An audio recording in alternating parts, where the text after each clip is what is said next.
Selamat malam Sobat Investor, berjumpa lagi dengan saya Heri Kurniawan, Wakil Pemimpin Redaksi IDX Channel TV di program Top 5 IDX Channel, mengulas berita-berita terpopuler yang transaksi di IDX Channel. Pasar modal Indonesia kembali bergejolak dengan berbagai aksi dan sentimen korporasi yang menarik perhatian investor. Saham-saham milik Haji Isam rebound kuat usai tertekan. Sementara emiten-emiten emas justru kompak rontok terimbas aksi ambil untung dan tekanan harga komoditas global. Di saat bersamaan juga pasar diramaikan dengan aksi IPO baru dari emiten pelayaran Jaya Hidup Baru atau PJHB yang siap menggunakan dana publik untuk ekspansi armada kapalnya. Di luar bursa, sejumlah kerjasama strategis turut memanaskan panggung ekonomi nasional. Industri semikonduktor Jepang mulai mengincar tenaga kerja teknis dari Indonesia untuk mengisi kekosongan SDM di pusat industri Kyushu. Sementara PT Futura Energy Global Tbk atau FUTR mengumumkan kerjasama dengan investor China dalam proyek PLTS 130 MW di Bali. Kombinasi aksi korporasi, pergerakan saham, dan kolaborasi internasional ini menegaskan dinamika kuat dalam perekonomian dan pasar modal Indonesia menjelang akhir tahun 2025. Kami sudah merangkum berita-berita terpopuler tersebut untuk Anda, Sobat Investor. Berikut Top 5 IDX Channel hari ini. Saham Haji Isam rebound, CARR, PGUN, dan TEBE kompak arah. Saham-saham milik pengusaha Kalimantan Adi Syamsuddin Arsyad atau Haji Isam kompak menguat signifikan pada Rabu 22 bulan 10 tahun 2025 setelah tertekan beberapa hari terakhir.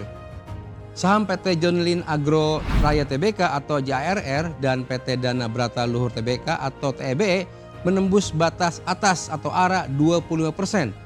Sementara PT Pradiksi Gunatama Tbk atau PGUN melonjak hampir 20%. Lonjakan ini menandai akhir tren penurunan 6 hari beruntun yang sebelumnya menekan emiten tersebut.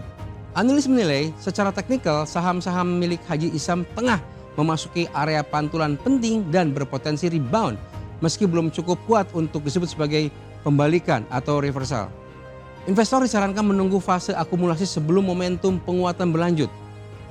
Di sisi korporasi, TEB menargetkan throughput 7 juta metrik ton dengan laba sebelum pajak sebesar 96 miliar rupiah tahun ini. Sementara JARR dan PGUN menegaskan kepatuhan terhadap izin lahan setelah muncul isu kawasan hutan.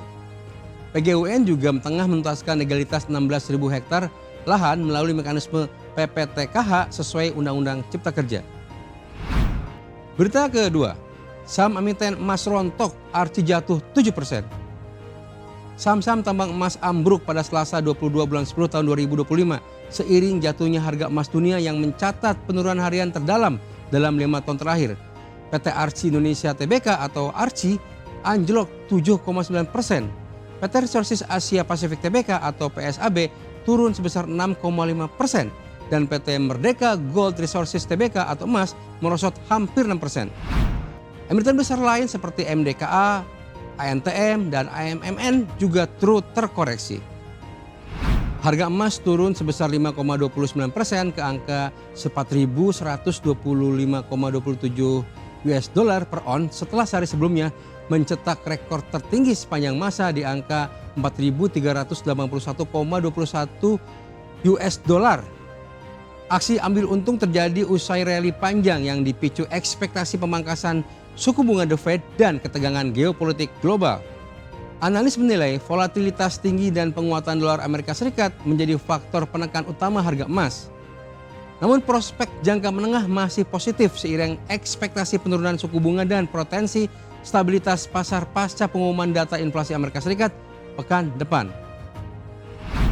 Berita ketiga, IPO Pelayaran Jaya Hidup Baru, ini sosok pemiliknya. PT Pelayaran Jaya Hidup Baru Tbk atau PJHB akan melangsungkan penawaran umum perdana IPO pada 5 November 2025. Dalam masa book building 22 hingga 27 Oktober, harga saham ditawarkan Rp310 hingga Rp330 per unit dengan jumlah 480 juta saham atau 25% dari modal disetor. Perusahaan ini bergerak di bidang jasa pelayaran dan pengangkutan alat berat untuk sektor migas, tambang, dan perkebunan. PJHB didirikan di Samarinda pada tahun 2008 dan dimiliki oleh keluarga Ghazali.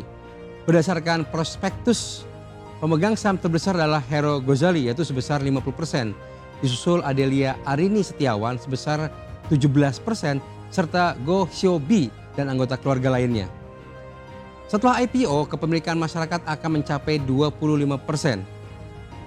Dana hasil IPO diproyeksikan mencapai 158,4 miliar rupiah dan akan digunakan untuk membangun 3 kapal baru jenis Landing Craft Tank atau LCT.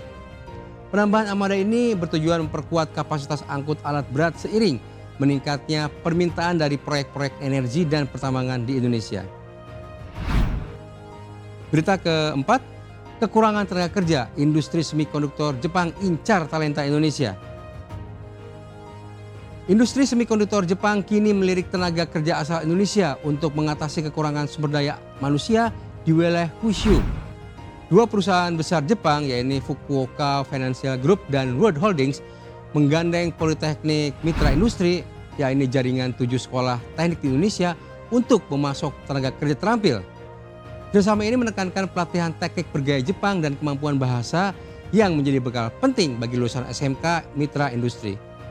Program ini juga mencakup dukungan relokasi, bonus awal, serta pelatihan teknis di sektor semikonduktor yang tengah berkembang pesat. Kyushu kini menjadi pusat industri semikonduktor setelah kehadiran pabrik TSMC dan diperkirakan kekurangan hingga 1.000 pekerja setiap tahun. Melalui kemitraan ini, tenaga kerja Indonesia berpeluang besar menjadi bagian dari rantai pasok global industri chip.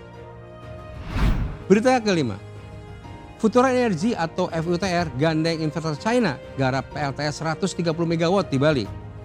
PT Futura Energy Global Tbk atau FUTR resmi menjalin kerjasama dengan Zhejiang Energy PV Tech Co Limited dan PT Hypec International untuk mengembangkan proyek pembangkit listrik tenaga surya atau PLTS berkapasitas 130 MW di Bali. Proyek ini menjadi langkah penting FUTR dalam ekspansi ke sektor energi terbarukan.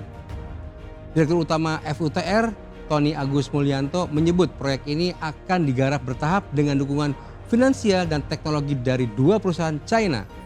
FUTR juga tengah berkoordinasi dengan pemerintah daerah Bali untuk menentukan lokasi pembangunan sebelum masuk tahap studi kelayakan dan perizinan. Proyek PLTS ini ditargetkan rampung pada semester pertama tahun 2026 dan diharapkan menjadi benchmark pengembangan energi bersih di kawasan Indonesia Timur. FUTR optimis kolaborasi ini akan mempercepat transisi menuju energi hijau sesuai target net zero emission 2060. Demikian Top 5 Channel edisi kali ini. Saya Heri Kurniawan pamit undur diri.